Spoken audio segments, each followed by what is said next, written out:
Winter, 1973. The economies of the world's most powerful nations are paralyzed. In the streets of America and Europe, cars sit lifeless in gas station queues that stretch for kilometers, their engines silent, their drivers desperate. Factories are shuttering, and Western governments are flailing in the grip of an unprecedented crisis. Behind this global upheaval stands the unyielding will of just one man, King Faisal bin Abdulaziz, the King of Saudi Arabia.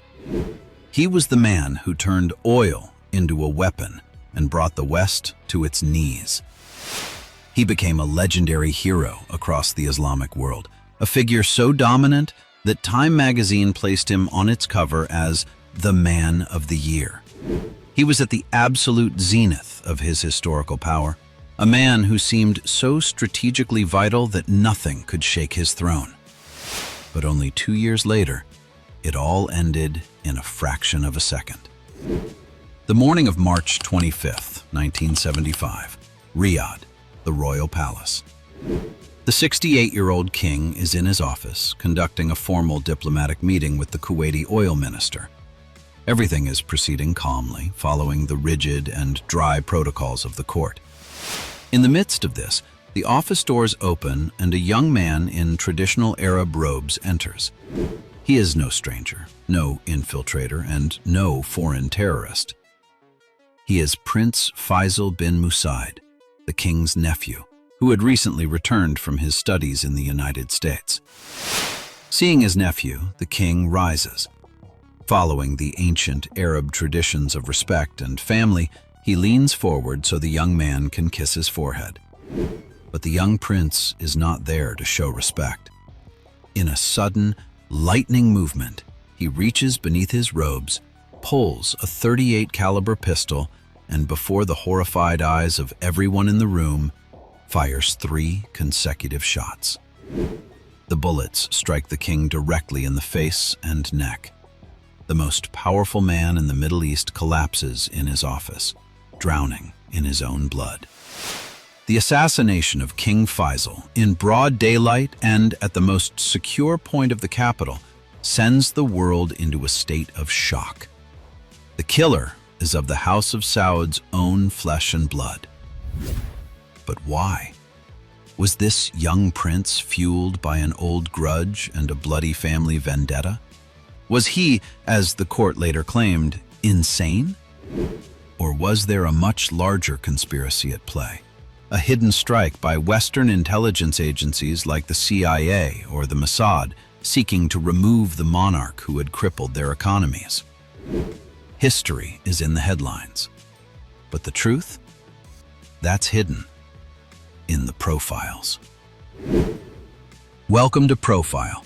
Subscribe to join our community of curious minds. In this video, we tell the story of King Faisal, the third monarch of Saudi Arabia.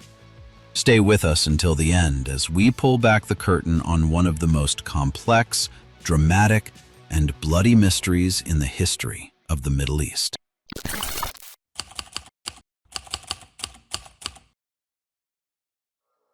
In most monarchies throughout history, the throne passes from father to the eldest son. But in the House of Saud, a different law prevails. Abdulaziz Al Saud, the founding father of modern Saudi Arabia, the man who united the desert tribes through the sword, had dozens of sons by different wives.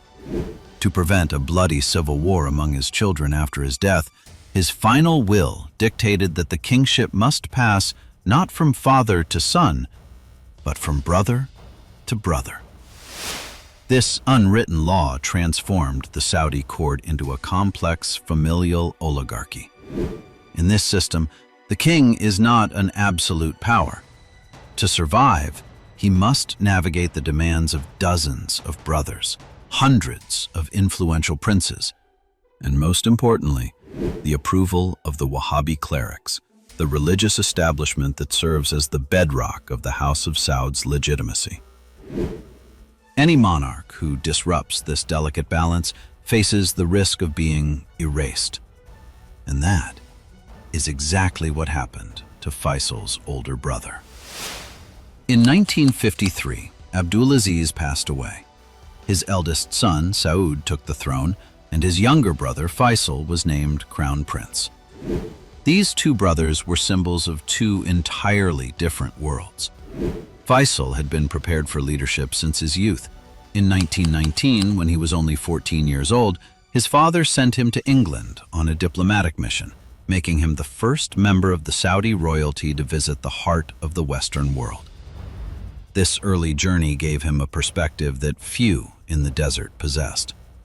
He understood that the world was changing at a lightning pace. He was serious, calculating, deeply devout, and a seasoned diplomat. In contrast, his older brother, King Saud, was drowning in political incompetence and legendary extravagance. Under Saud's reign, the nation's oil wealth was squandered on golden palaces, fleets of luxury cars, and the king's incredibly expensive travels. Before long, the Saudi economy was in ruins. The country was suffocating under a mountain of foreign debt. But the real danger wasn't just bankruptcy.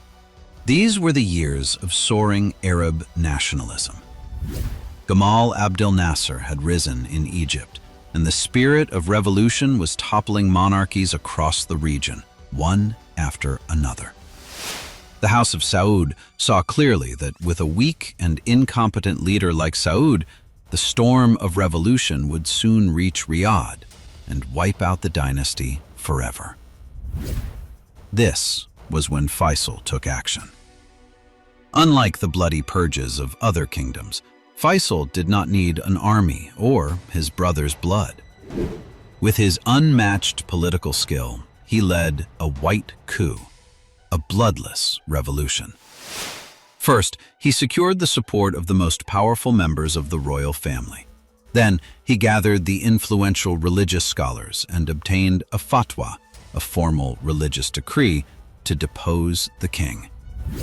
In November 1964, King Saud was forced to abdicate and go into exile. The throne officially belonged to Faisal. The man who was now king inherited a country that was poor, backward, and heavily in debt. But Faisal had a plan to drag a deeply traditional nomadic society into the heart of the 20th century.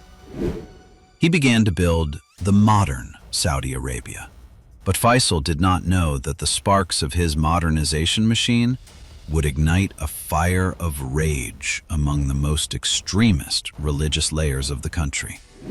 A fire that would eventually consume one of his own family members and sow the seeds of a grudge that would bloom 10 years later in the king's own office. When Faisal ascended the throne in 1964, he was acutely aware that for Saudi Arabia to survive in the modern world, it could no longer be governed by the tribal rules of a century ago. He had to modernize the nation. But in a country where ultra-traditional Wahhabi scholars held sway over every pillar of society, every change was like walking through a minefield. King Faisal, despite being a deeply religious and devout man himself, initiated a series of radical and unprecedented reforms that would form the very skeleton of modern Saudi Arabia. In his first moves, he officially and forever abolished slavery, which until then had still been practiced in parts of the peninsula. He saved the bankrupt economy through strict austerity measures and allocated a massive budget to the construction of roads, hospitals, and national infrastructure. But his most controversial reforms took place in the realms of education and media, the two areas that the hardline clerics considered their absolute red lines. In a society where the presence of women outside the home was severely restricted, Faisal allowed his powerful and highly educated wife, Queen Ifat, to establish the first public schools for girls in Saudi Arabia. When the clerics and traditionalists flooded the streets in protest, calling the education of girls corruptive and a path to immorality, Faisal responded with masterstroke political cunning. He told them, "No one is forced to send their daughter to school, but we are keeping the doors of the school open for those who choose to." To pacify the scholars, he simultaneously handed the management and content of the girls' curriculum over to religious institutions.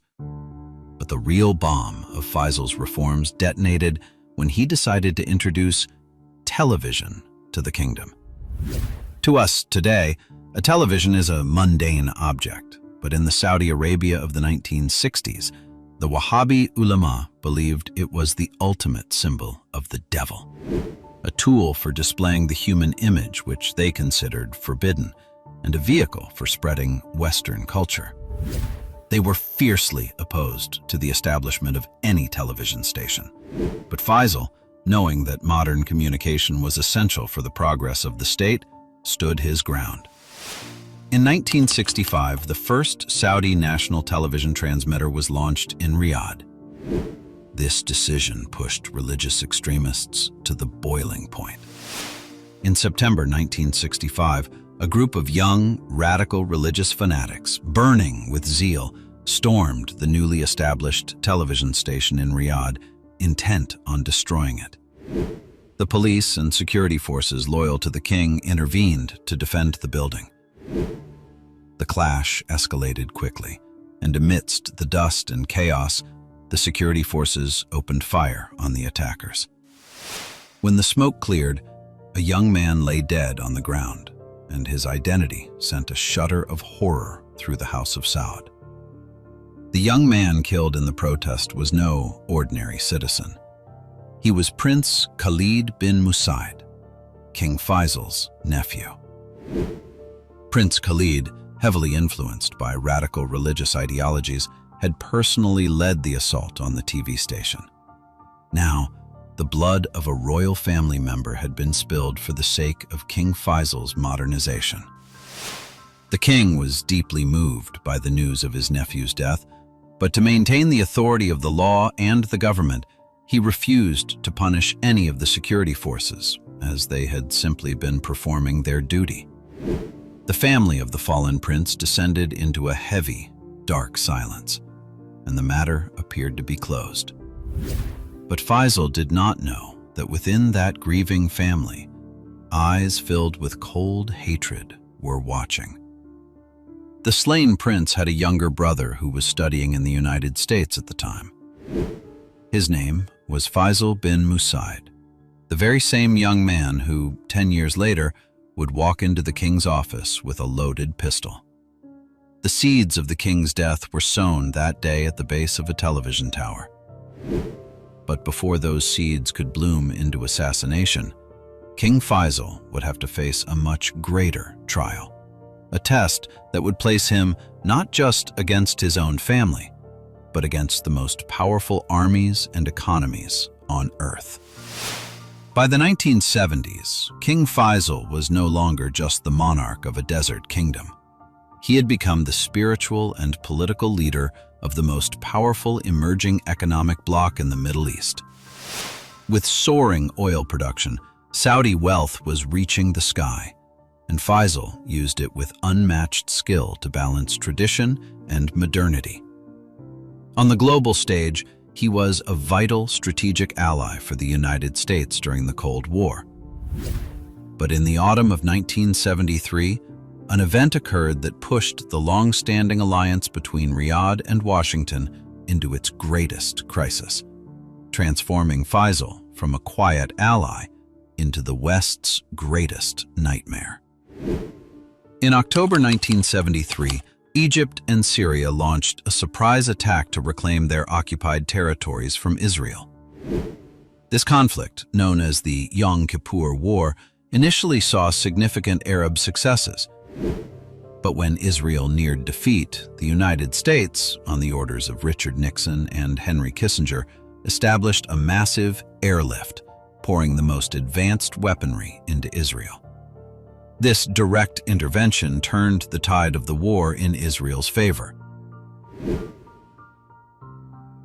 The Arab world was consumed by rage and frustration. They looked to the most powerful Arab nation for a response. It was then that King Faisal made a historic and devastating decision. As a man who had always defended the Palestinian cause as a sacred religious mission, he issued a final warning to the countries supporting Israel, specifically the United States. When America ignored the warning, Faisal pulled the trigger on the most dangerous weapon of the modern world: the oil valve. Under Faisal's orders and in coordination with OPEC, Saudi Arabia completely embargoed oil exports to the US and its pro-Israel allies. Simultaneously, Arab oil production was slashed. The effect on the Western economy was catastrophic. In just a few months, global oil prices quadrupled. The 1973 oil shock paralyzed the economies of America, Europe, and Japan. Inflation skyrocketed. Factories shuttered. The Wall Street stock market crashed. Images of gas lines stretching for kilometers in American cities became symbols of the superpower's humiliation.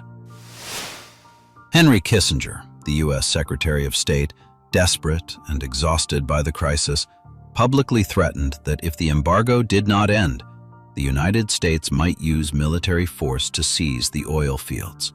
In response to these unprecedented threats, King Faisal uttered a dialogue that instantly became a historic slogan in the Arab world. He told the West, "We and our ancestors lived for centuries in these deserts on dates and camel milk. We are ready to go back to that life again. But can you survive without oil?" This defiant stance left Washington in a complex position. But despite the tension, the embargo eventually ended after a few months. The Security Economic Alliance was restored, but Faisal's boldness had sent a historic tremor through Western hegemony. He was at the peak of his power. Time magazine placed him on its cover, writing, "The king who changed the world." But history has a cruel way of surprising the powerful. The danger to Faisal's life didn't come from American warships or regional rivals. It came from within his own palace, from a 10-year-old grudge waiting in the shadows. On the morning of March 25, 1975, the birthday of the Prophet Muhammad, 3 shots ended the life of the architect of modern Saudi Arabia. The king was rushed to the nearest hospital in Riyadh. Doctors attempted to save him with heart massages and blood transfusions, but the wounds at close range were fatal. Minutes later, King Faisal was declared dead. With the assassin captured, the interrogation began. 3 theories emerged to explain the tragedy. The first was the foreign conspiracy. In the Arab world, it was hard to believe such a powerful leader was killed so simply. Rumors spread that the CIA or Mossad had brainwashed the young prince during his time in America to take revenge for the oil embargo. However, historians have rejected this. No credible evidence of foreign involvement has ever surfaced. The second theory was the court's initial claim: insanity. U.S. police records confirmed the prince had been arrested in Colorado for using and selling LSD. Some believed the drug use had damaged his mind. But after weeks of examination, a team of Saudi psychiatrists officially declared him sane and acting with premeditation. The third and most likely reason was tribal revenge. In the nomadic culture of the peninsula, blood revenge is an unwritten law. Prince Faisal bin Musaid had carried a 10-year grudge for his brother Khalid, the one killed by the king's police during the television station riots. He chose the prophet's birthday to settle the debt. On June 18, 1975, the tragedy concluded in a central square in Riyadh. Before thousands of onlookers, the court executioner used a gold-plated sword to behead the prince. King Faisal was gone, but the country he founded never returned to its dark past. He transformed a tribal nation into a global titan. He brought modern infrastructure to the desert, but he could not bridge the deep divide between modernity and traditional extremism, a divide that eventually took his life. What is your opinion on the assassination of King Faisal? Do you think the prince acted entirely alone, or were others in the court aware of his intent and remained silent? Every story has two sides, and the truth usually lies somewhere in the shadows. We want to hear your perspective. Join the discussion in the comments below. If this profile gave you a new perspective, support our mission with a like and share. Thank you for being part of the Profile community. Until next time, stay curious.